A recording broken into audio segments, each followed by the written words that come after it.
گرمی سے بچنے کے لیے احتیاطی تدابیر۔ اب درجہ حرارت 40 سے 45 ڈگری تک روز پہنچ رہا ہے، جو کہ مزید 4-5 دن میں بڑھتا رہے گا۔ اس لیے اس بارے میں کچھ عرض کرنا چاہ رہا ہوں۔ انسانی جسم کا درجہ حرارت 41 ڈگری پر پہنچ جائے تو موت واقع ہونے کے امکانات 90% تک بڑھ جاتے ہیں۔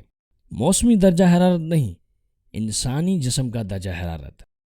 اسی لیے شدید گرمی میں بزرگ لوگ بہت زیادہ متاثر ہوتے ہیں، لہٰذا بہتر ہے کہ انتہائی احتیاط سے کام لیا جائے۔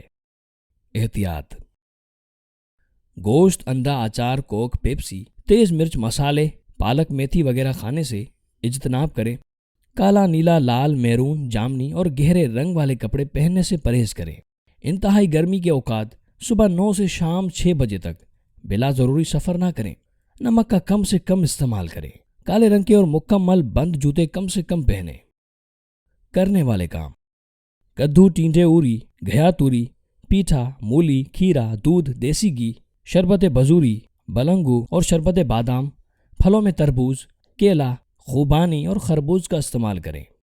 سفید، گلابی، سبز اور ہلکے رنگ کے کپڑوں کا استعمال کریں۔ گھر سے نکلتے وقت گیلا تولیہ ضرور ساتھ رکھیں۔ ممکن ہو تو سر اور گردن کسی کپڑے سے ضرور ڈھانپیں اور اینک کا استعمال بھی کریں۔ سونف اور الائچی کا کیہو گرمی کا بہترین توڑ ہے۔ املی اور آلو بخارے کا شربت پیاس کی شدت کو انتہائی کم کر دیتا ہے۔ پانی جس قدر ممکن ہو پئیں۔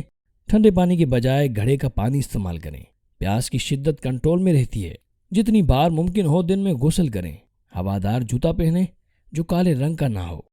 درخت لگائیں جو نہ صرف موجودہ گرمی کو کم کریں گے بلکہ سردی میں پڑنے والی اسموگ کا بھی بہترین توڑ ہیں۔ اللہ ہم سب پر اپنی خاص رحمتوں کا نزول فرمائے، آمین۔